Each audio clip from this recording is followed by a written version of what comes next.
우리가 역사를 영어로 히스토리라고 말합니다. 히스토리는 his story, 그의 이야기라는 뜻입니다. 역사의 이 기준을 예수님의 그 탄생을 기준으로 해서 BC와 AD로 구분하게 되어집니다. BC는 Before Christ, 예수 그리스도 이전을 의미하고 있고, AD는 라틴어로 안노 도미니, 주님의 해라는 그런 뜻이 있습니다. 우리가 역사적으로 볼 때 공자와 맹자와 석가모니가 예수님 이전에 태어났지만은, 그렇지만은 그 역사의 기준을 공자나 석가모니나 맹자를 기준으로 하지 아니하고 바로 예수님을 역사의 기준으로 이렇게 중심을 잡고 있습니다. 그 이유가 무엇일까? 역사의 최고의 관심은 예수가 누구냐라는 것입니다. 성경은 이어서 약 한 1600년 동안 45명의 예언자 선자를 통해서 예수가 누군가에 대해서 기록을 하고 있습니다. 예수님의 오심을 중심으로 해서 바로 성경이 구약과 신약으로 이렇게 구분이 되어졌습니다.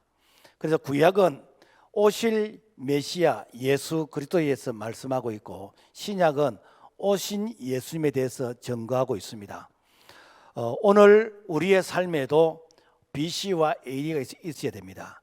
예수님을 만나기 이전의 삶과 예수님을 만난 이후의 삶이 오늘 우리 가운데 이렇게 구분이 되어질 때 진정 우리는 역사의 주인이신 예수님을 우리가 만났다라고 이렇게 표현할 수가 있습니다. 자, 그렇다면 역사란 무엇인가? 일반적으로 역사는 과거의 사건, 과거에 일어난 일을 바로 역사라고 얘기를 하고 있습니다. 인간은 역사와 함께 살아왔고, 그리고 지금도 역사를 중심으로 우리가 살아가고 있습니다. 그런데 과거에 발생한 이 사건이 역사적 기록으로만 남아 있는가 하면은 과거의 그 역사가 지금도 계속해서 우리에게 영향을 미치고 있는, 그 역사가 살아있는 그런 역사가 있습니다. 그래서 우리는 역사를 두 가지 개념으로 구분할 수가 있는데, 하나는 영어로 히스토리라고 이렇게 표현을 하고, 또 하나는 독일어로 게시테라고 이렇게 표현을 하게 되집니다.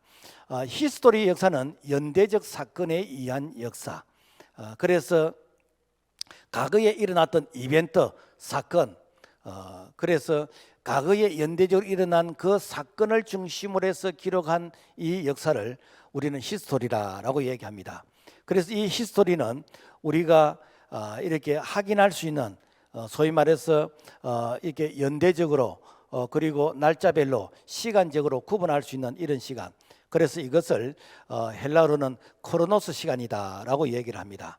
그런가 하면은 이 계시 때 이 시간은, 이것은 연대적 사건의 그 과정 속에 그 역사가 일어났던 이유가 무엇인가, 그 역사가 왜 일어난지에 대한 질문에 대한 액션, 질문에 대한 그 의미의 해석이 바로 계시 때의 역사다. 그래서 이것을 우리가 이렇게 헬라어로 말하면은 이런 카이로스 시간이다, 하나님의 시간이다, 하나님께서 그 역사에 개입한 하나님의 때, 하나님의 그 의도하심이 무엇인가라는 것을 우리가 이해를 할 때 바로 계시 때 역사다라는 것입니다. 자, 그렇다면은 예수님의 이 탄생은 그러면 어떤 역사의 의미가 있는가? 예수님께서 BC 4년에 탄생하셨는데, 그래서 예수님께서 유대 베들레헴 말구에 탄생하셨다, 이 사건은 히스토리 역사인 것입니다. 이는 바로 역사에 우리가 확인할 수 있는 연대적인 그런 사건인데, 그렇다면은 예수님께서 왜 이 땅에 오셨냐는 거예요. 예수님이 이 땅에 오신 이유가 무엇이냐는 거예요. 그래서 예수님이 이 땅에 오신 그 이유, 그분은 인류의 구원자로 오셨다. 그분이 30세에 공생의 사역을 사셨고, 그분께서 이제 안진병이를 기시고 소경의 눈을 뜨게 하시고, 뿐만 아니라 그분께서 십자가에 달려 죽으시고 죽은 지 사흘 만에 부활하셨다. 바로 이 사건이 예수님께서 이 땅에 오셔야 될 그 이유, 이것을 갖다가 계시때 역사다. 그래서 그 예수님께서 이 땅에서 공생의 사역을 사시고 그리고 부활 승천하시고 다시 오실 예수님을 우리가 이렇게 생각할 때 예수 그리스도 그분은 역사의 한 부분만 이렇게 사시다가 끝난 분이 아니고 지금도 성령으로 우리 가운데 임재하시고 계시기 때문에 바로 우리는 계시 때 살아있는 역사이다라는 것입니다. 자, 그런데 모든 역사가 다 히스토리 역사가 아니고 모든 역사가 다 계시 때 역사가 아닙니다. 예수님이 없는 역사는 소위 말해서 생명이 없는 바로 죽음의 역사이기 때문에 이것을 우리는 세속사이다라는 것입니다. 예를 들자면은 2조 500년은 역사적 사건이면서 그 역사적 사건은 이렇게 한 시대에 누가 이렇게 왕이 되었고 누가 무슨 일을 했고 그러면서 죽음으로써 그 역사가 끝나버렸습니다. 그래서 이 역사는 그냥 일반 세속의 역사이다라고 할 수 있고, 그런데 그 세속의 역사 가운데서 예수님께서 개입하신 사건, 예수님께서 생명의 역사로 개입하신 사건은 바로 구속사, 구원의 역사이다라는 것입니다. 그래서 이 구속사는 예수님과 함께한 사람들의 그런 발자취, 바로 그런 역사이다라는 것입니다. 우리가 성경의 역사가 일반 역사와 우리가 이 구속사의 다른 차이점은, 일반의 역사는 주인공이 사람입니다. 그래서 어떤 사람이 어떤 일을 하고 어떤 업적을 이루다가 죽었는가, 이것이 일반의 역사이지만은 성경의 역사는 하나님이 중심이 되어집니다. 그래서 하나님께서 역사에 개입하셔서 하나님께서 어떤 일을 하시는가, 바로 이 사건이 바로 성경의 역사인 것이고, 이것이 구원의 역사, 바로 하나님의 역사이다라는 것입니다. 그렇다면 오늘 우리가 이 세속사에 대해서는 우리가 굳이 여기서 강조하지 않아도 우리가 역사책을 통해서, 역사의 교과서를 통해서 우리가 알 수 있는데, 그렇다면 구속사는 무엇인가? 이 구속사는 하나님의 구원 역사라는 것이죠. 하나님이 역사에 개입하셔서 하나님께서 이 세상 역사 가운데서 하나님이 일하셨던 그 역사가 바로 구속사인 것인데, 세상의 역사는 다 힘의 역사입니다. 그래서 약육강식으로서 힘 있는 자가 지배하고 약탈하고 정복하고 군림하는 바로 이런 역사, 그래서 이 역사는 바로 제약의 역사이다라는 것입니다. 그렇지만은 예수 그리스도는 이 힘의 이 역사 속에서 평화의 왕으로 이 땅에 오셔서, 예수님께서 이 땅에 오신 것은 평화를 심어주기 위해서, 또 평화를 다스리기 위해서 예수님이 오셨습니다. 그래서 예수님의 탄생을 지극히 높은 곳에는 하나님께 영광이요 땅에서는 기뻐하심을 입은 사람들 중에 평화로다라고 했습니다. 그래서 그분께서 이 땅에 평화의 왕으로 오셔서 이 땅에 이 평화의 나라를 이렇게 건설하시고, 그리고 이 평화의 나라를 이렇게 전파하시는 바로 이 사건을 위해서 예수께서 비로소 전파에 이르시되 회개하라 천국이 가까워왔느니라. 그래서 예수님은 평화의 왕으로 오셨고, 그리고 평화의 나라를 건설하시고, 그리고 평화의 이 나라를 이렇게 계속해서 확장해 가시는 이 사명을 예수님께서 감당하시다가 오늘 우리에게 이 사명을 허락하신 줄로 믿습니다. 자, 그 구속사의 주인공이 오늘 우리가 읽었던 이 본문의 마태복음 1장 1절입니다. 아브라함과 다윗의 자손 예수 그리스도의 세계라. 이 세계란 이 말은 바로 족보, 내려, 그리고 계속해서 이어가는 그 계보, 그런 뜻인 것입니다. 그래서 성경 전체의 그 흐름은 이 창조와 타락과 구속의 이 역사의 흐름으로 흘러가고 있습니다. 창조는 태초에 하나님의 천지를 창조하시니라. 하나님께서 천지를 창조하실 때 그때에 하나님께서 각기 종류들을 창조하셨어요. 세상에서는 이렇게 진화를 이제 설명하다 보니까 우연히 먼지 속에서 이 아메바 생명체가 만들어지고, 이 생명체가 진화를 거듭해서 그래서 꼬리 달린 이 원숭이에서 꼬리 달린 인간으로 퇴화해서 그래서 직립 보행을 하게 되던 인간이 이렇게 진화되어졌다라고 하는데, 만약에 이것이 사실이라 그런다면은 지금 지구촌 어디엔가 꼬리 달린 인간이 원숭이와 인간 사이에 중간 단계가 있어야 됩니다. 그런데 이런 것은 전혀 없습니다. 그 이유는 무엇인가? 하나님께서 각기 종류별로 창조를 하셨어요. 자, 그렇다면은 하나님께서 각기 종류별로 창조하실 때 우리 인간을 하나님의 형상과 모양으로 창조하셨습니다. 하나님의 형상과 모양이 있을 그때에 우리 인간이 하나님 보시기에 좋았더라. 그래서 하나님의 형상과 모양으로 창조된 그 인간에게 하나님께서 다스림의 권세를 주셨어요. 그래서 이렇게 하나님이 창조한 모든 이런 피조물을 네가 이렇게 다스리라. 그래서 가정을 다스리고 자녀를 다스리고 하나님의 나라를 네가 이렇게 다스릴 수 있는 그런 권세를 주셨는데, 그런 권세가 있을 그때 하나님께서 복을 주시면서 생육 번성 충만 정복 다스리라 라고 하면서 하나님이 복을 주셨어요. 그래서 이 하나님께서 창조하신 이 창조의 이 사역을 이렇게 온전하게 다스리기 위해서는 되는가? 하나님의 말씀에 순종하는 바로 그 삶을 사셔야 되는데, 그 하나님이 이 다스린 이 하나님이 창조한 이 모든 것을 다스릴 수 있는 그 원리가 하나님의 말씀에 순종할 때에 다스릴 수 있는 그런 권한을 주셨습니다. 그런데 문제는 뭔가 하면은 하나님의 말씀에 불순종하고 하나님께서 주셨던 이 창조의 사역을 이제 말씀의 불순종을 통해서 하나님과의 관계가 단절되게 되지는 바로 이런 사건이 타락이란 것이죠. 그래, 타락은 무엇인가?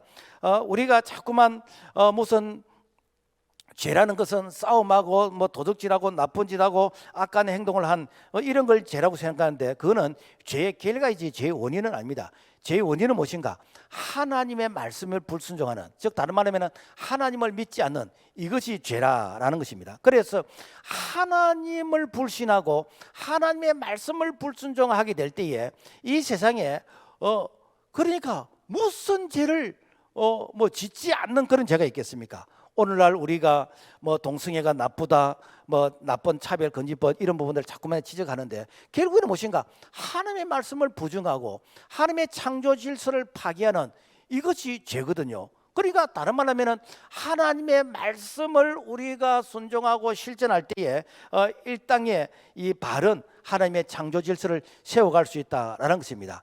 그래서 하나님은 이 범죄한 이런 인간, 아담 이후로 모든 사람이 다 죄를 지었다. 그래서 하나님의 영광이 이르지 못하더니, 그래서 세상에 있는 모든 사람들은 죄의 정도가 많고 적고의 그런 차이지 죄 없는 사람은 한 사람도 없다는 것이죠. 그래서 모든 사람이 이 죄로 말미암아 하나님의 영광이 이르지 못하는, 그래 죄의 삭은 사망이 되어지는 바로 이런 삶을 우리가 살아가고 있다라는 것입니다. 자, 그래서 하나님은 죄로 말미암아 타락한 자를 하나님께서 이렇게 구원하시기 위해서, 그래서 어떻게 하시는가?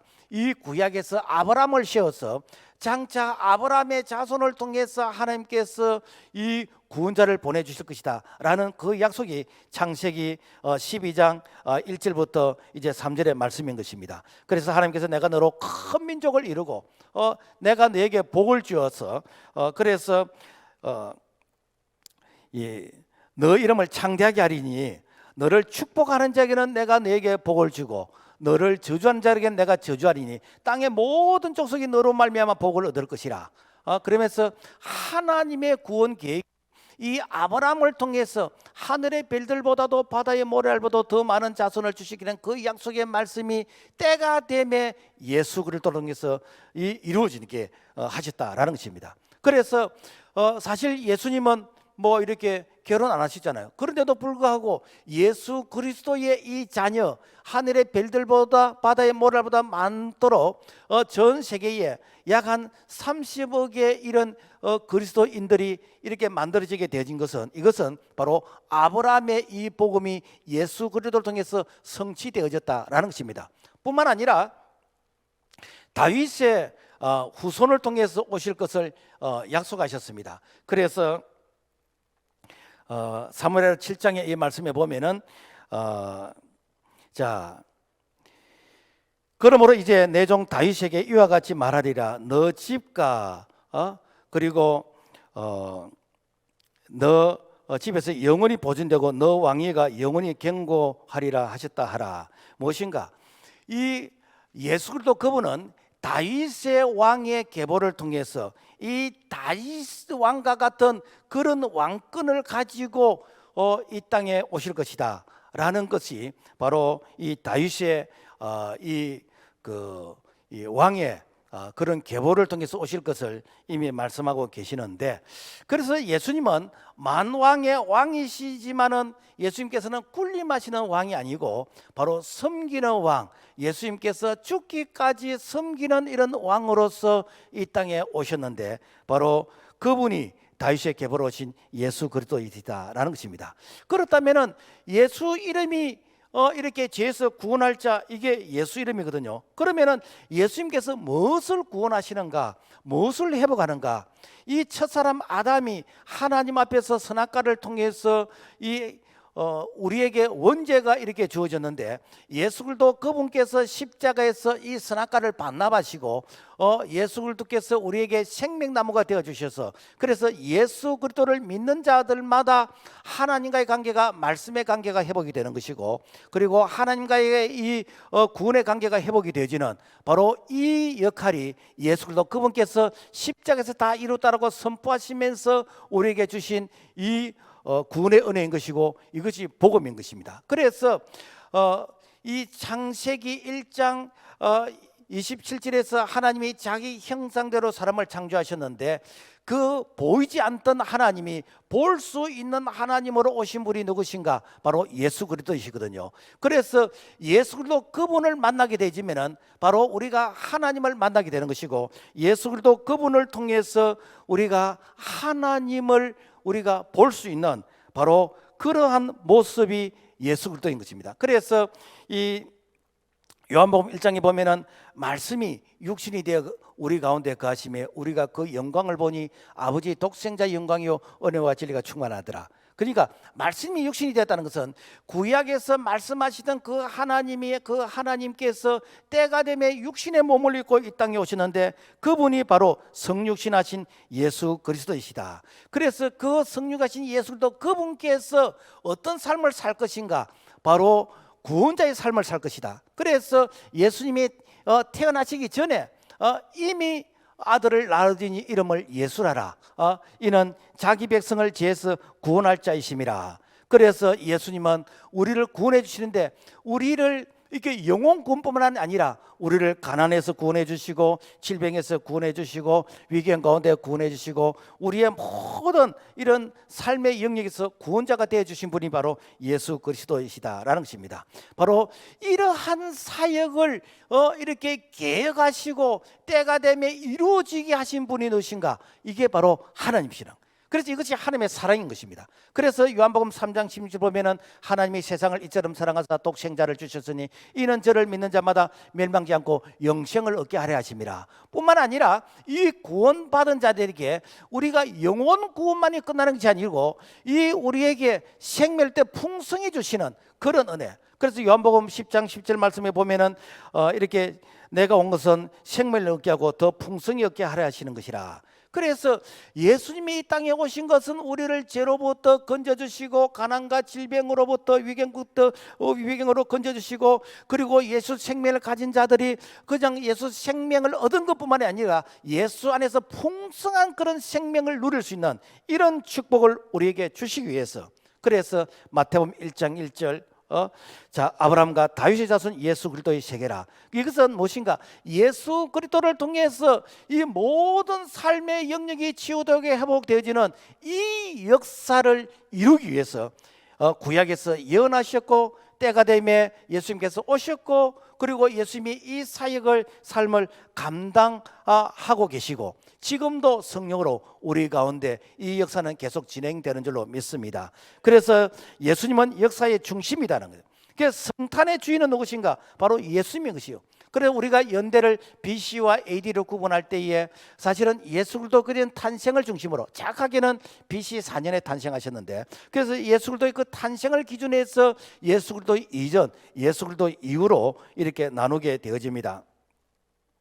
자, 그렇다면은 이 역사가 예수 그리스도 그분을 통해서 이게 이루어졌는데, 우리가 이렇게 크리스마스라고 얘기합니다. 이 크리스마스란 이것은 예수님께서 육신의 몸을 입고 이 땅에 오신 그 그리스도에게 미사한다, 경배한다, 이런 뜻으로 우리가 이렇게 크리스마스, 그리스도께 미사, 그런 의미의 뜻이 있습니다. 그래서 이 성탄절은 그리스도에게 우리가 미사를 드리는, 그리스도에게 우리가 경배를 드리는 것이지, 절대로 그리스도의 자리에 다른 어떤 것이 거기에 주인공이 될 수 없다는 것입니다.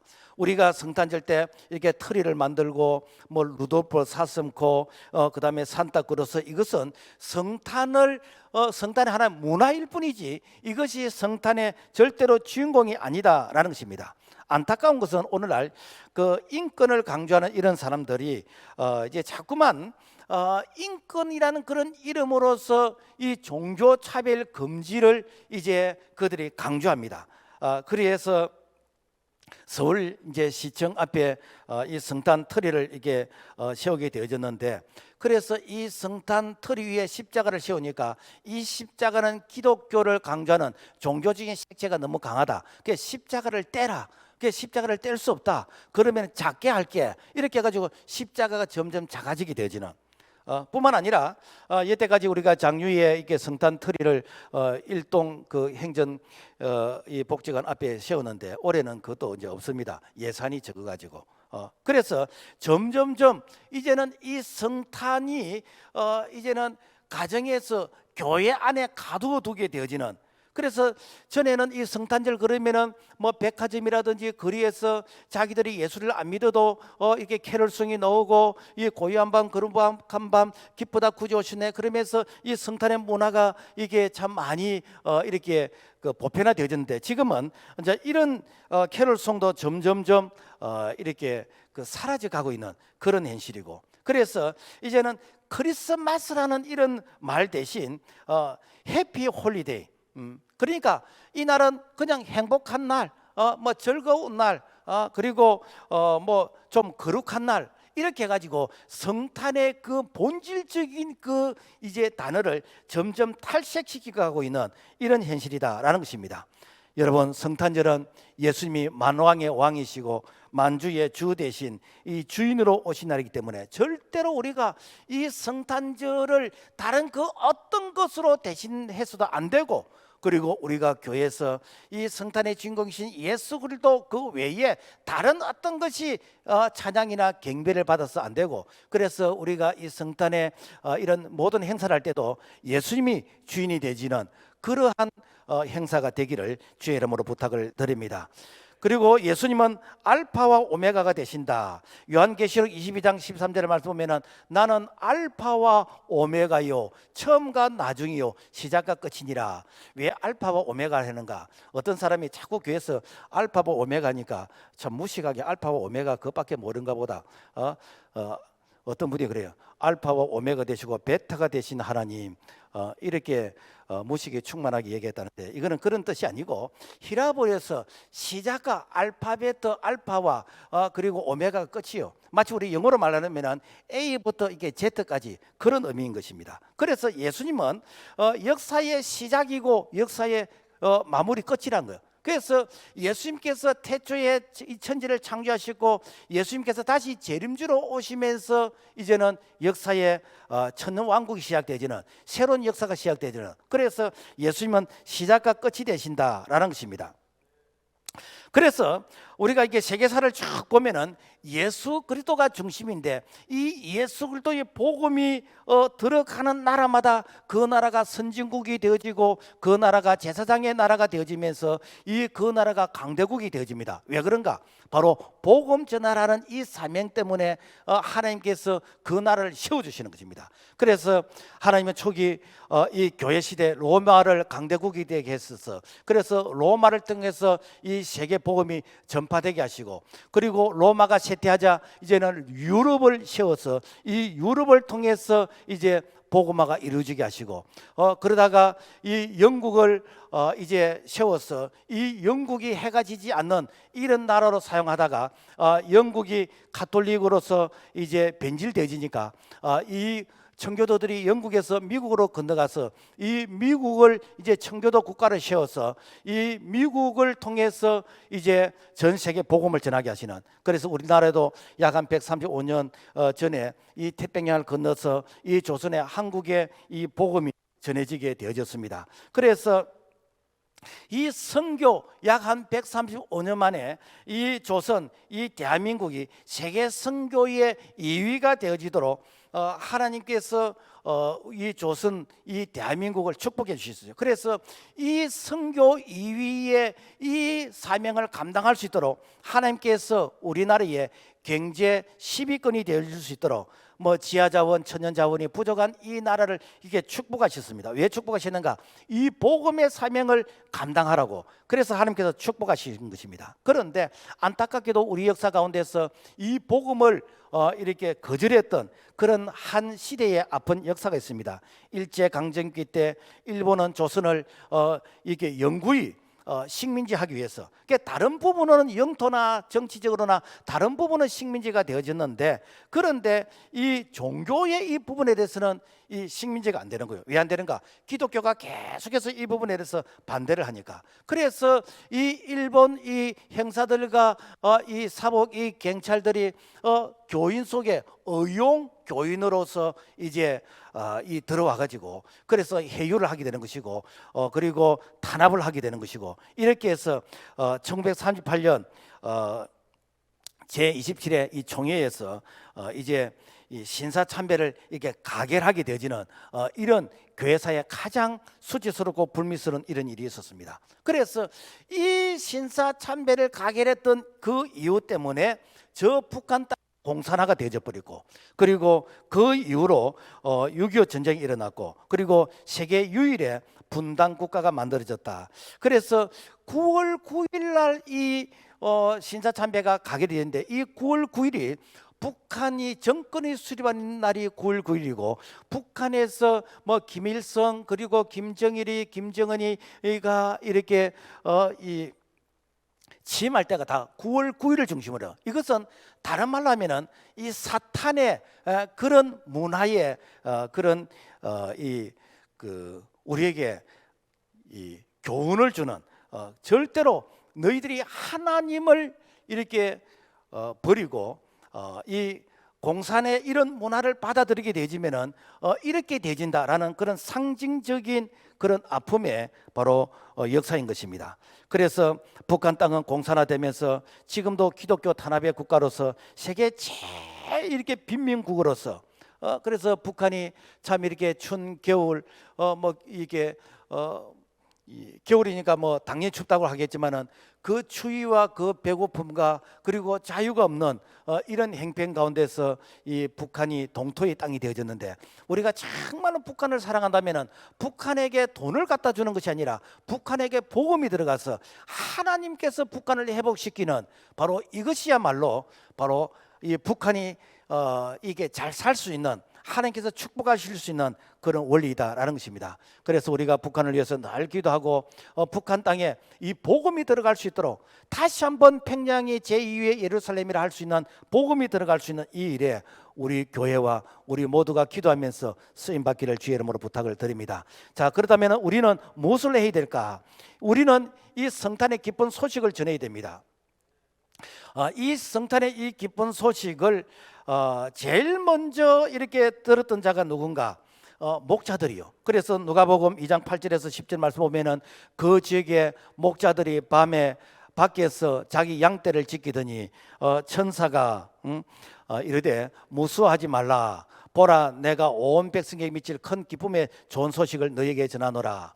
자, 그렇다면은 왜 천사들이 목자에게 예수님의 탄생을 제일 먼저 이렇게 전했을까? 그것은 이 목자들이 깨어 있었다는 것입니다. 그들이 양을 지키기 위해서 그들이 깨어 있었다. 그래서 깨어 있는 자들에게 이 예수님의 이 탄생의 소식을 전하니까 그들이 미적거리지 않고, 그들이 뭐 다른 어떤 뭐 스케줄이 어쩌니 이런 소리 하지 않고, 그들이 바로 가서 예수님의 탄생에 가서 그들이 경배를 하고, 그리고 그들이 예수님의 탄생을 확인하고 나서는 어떻게 하는가? 그들이 이제 마을 사람들에게 예수님이 탄생하셨다, 그 메시아가 탄생하셨다라고 하면서 그들이 이제 이 성탄의 기쁜 소식을 전했다라는 것입니다.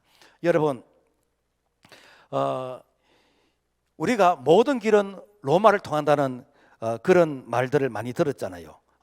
이 말은 로마가 이렇게 당시 그 지중해와 주변 이 유럽의 이 국가들을 이 점령하고 있을 때 그 점령 지역들을 효과적으로 잘 다스리기 위해서 도로를 닦았습니다. 그래서 그 닦은 도로가 한 8만 한 5천 킬로 정도 되지는, 우리가 뭐 서울을 450킬로라고 그러잖아요, 그죠? 8만 5천 킬로. 그래 지금도 로마를 가면은 그때 당시에 닦아놨던 이 도로가 이게 치마가 되지 않고 배수가 잘 되면서 지금도 그 도로가 그대로 이렇게 잔존하고 있는 그런 도로가 많이 있습니다.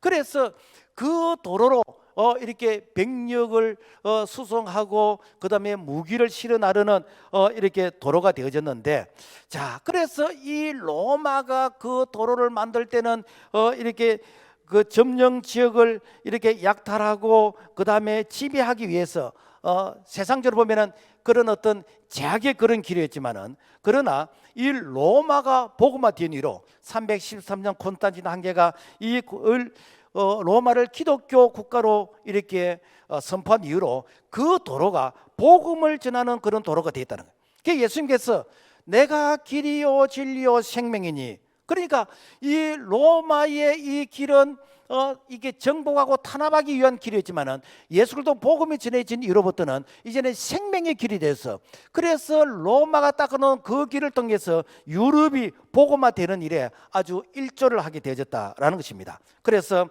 복음이 들어가면서 해적의 나라 아프리카 이 노예들을 잡아서 팔고 했던 이 그 야만인의 이 영국인들이 복음이 들어간 이후로부터 신사의 나라가 되어졌고, 그리고 이 복음이 이제는 청교도들에 의해서 미국으로 건너가서 이 미국으로 건너가게 되니까 미국의 흑인 노예 제도를 폐지하게 되지는 이런 일들이 일어나게 되었고, 이 복음이 이렇게 태평양을 건너서 이 조선으로 오게 됐을 때 이 조선에는 과거 2조 500년의 그 역사 가운데서 특히 세종 때의 그 한 역사를 보면은 인구의 반이 노비였대요. 노예였대요. 그래서 이런 노비가 있는, 이런 노예가 있는, 양반과 상놈이 있는 이 조선 땅에 복음이 들어온 이후부터 이 양반과 상놈이 없어지게 되지고, 그리고 이제 여자들은 공부도 할 필요 없고, 뭐 여자들은 이렇게 뭐 참 이 그 인권이란 게 없던 이런 조선 땅에 이 복음이 들어온 이후로부터 여자들이 신식 이제 학교의 문화와 이렇게 교육을 받게 되지는, 이런 일들이 어떻게 가능했는가? 복음이 들어온 이후로부터 가능했던 복음이.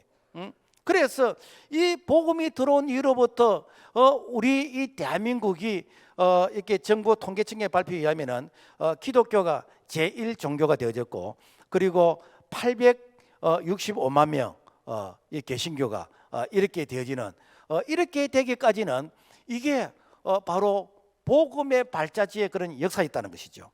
뿐만 아니라 우리 대한민국의 이 사람들이 세계 어느 정도 많이 나가 있는가? 178개국에 나가 있대요. 우리가 뭐 중국 사람들이 세계 곳곳에 뭐 없는 곳이 없다 그러는데 중국 사람들은 130개국 정도 나가 있고, 그리고 유태인들이 전 세계 디아스포라로 흩어져 있다 그러는데 유태인들 한 100개국 정도 되는데 우리나라 사람이 178개국이에요. 그런데 대한민국 사람은 가는 곳마다 또 교회를 세웠대요. 그래서 이 디아스포라 흩어져 있는 사람들이 세운 교회가 5천 개가 넘더라. 왜 하나님께서 우리 대한민국을 이렇게 쓰시는가? 그 이유는 대한민국이 우리 한민족을 통해서 땅까지 복음 전하는 이 사명 감당하라고 하나님께서 우리에게 역사의 아픔이 있는 이런 부분이 많이 있었습니다만은 이렇게 뭐 해외로 입양 아들이 이렇게 팔려가는 그런 부끄러운 부분이 있습니다만은 이런 일을 통해서 하나님께서 땅 끝까지 복음 전하는 이 사명을 감당하게 하셨다라는 것입니다. 자, 그래서 우리가 이 기쁜 소식을 우리가 복음을 전하는 이 일에 우리 한민족이 쓰임 받고 이 한민족이 이 사명을 감당하라고 하나님께서 우리에게 지금까지 복을 주셨고 우리 개인적으로 교회적으로 복을 주셨기 때문에 우리가 이 복음적 이 사명을 감당할 수 있는 그런 도전과 결단이 성탄절을 통해서 우리에게 다시 한번 새롭게 되기를 주의 이름으로 부탁을 드립니다. 뿐만 아니라 우리는 성탄절을 통해서 역사의 주인 되신 예수님을 자랑해야 되는 것입니다. 천사들은 이 목자들을 통해서 이제 이 복음을 전할 수 있는 그런 기회를 주셨습니다. 그래서 이 목자들이 이제 예수가 탄생하셨다는 이 사실을 알고 이 기쁨 소식을 그들이 많은 사람들에게 예수를 전하게 되었습니다. 그래서 이 성탄절은 우리가 이렇게 핵심 중심이 무엇인가? 바로 예수 그리스도 그분이 핵심이고 중심이다. 그래서 이 성탄절에는 우리가 예수님 자랑하고 우리가 예수님을 소개하고 그래서 이 예수가 이 성탄절의 핵심 중심이 돼야 되지. 뭐 어떤 선물을 주고 받는다든지 뭐 성탄절 날 예수 외에 다른 어떤 이런 부분들은 그렇게 중요한 것이 아니란 거예요. 마치 이렇게 예수가 없는 것은 뭐 안고 없는 찐빵같이 그래서 이 본질이 예수이기 때문에 그래서 우리가 성탄절을 기다리고 또 성탄절을 우리가 이렇게 행사를 하고 또 성탄절이 끝나도 우리의 언어에는 늘 예수가 중심이 되지는 이런 우리의 고백이 되기를 주의 이름으로 부탁을 드립니다. 역사학자 아놀드 토인비는 예수 그리스도를 빼면은 역사 연구가 불가능하다. 그러니까 모든 역사 속에는 예수가 그 속에 마치 고리처럼 이렇게 다 연결되어 있는데 거기다 예수를 빼버리면 역사 연결이 안 된다는 거예요. 이게 역사의 바로 주인이신 예수 그리스도이라는 거예요. 우리가 최후의 만찬 그 그림을 레오나르도 다빈치가 이게 그리는데 그 그림은 8년 동안 2,000번이나 이렇게 스케치를 했다는 거예요. 아니 뭐 그림 하나 그거 그리는 게 왜 그렇게 어렵습니까? 그리고 유명한 화가가 뭐 몇 달이면 그릴 수 있고 뭐 스케치도 뭐 많아봐야 몇십 번 하면 되는데 왜 8년 동안 2,000번의 스케치를 하면서 그림을 그리는가? 자기가 스케치를 하고 자기가 그림을 그리면서 예수가 안 드러나면 다시 원점에서 다시 시작해요.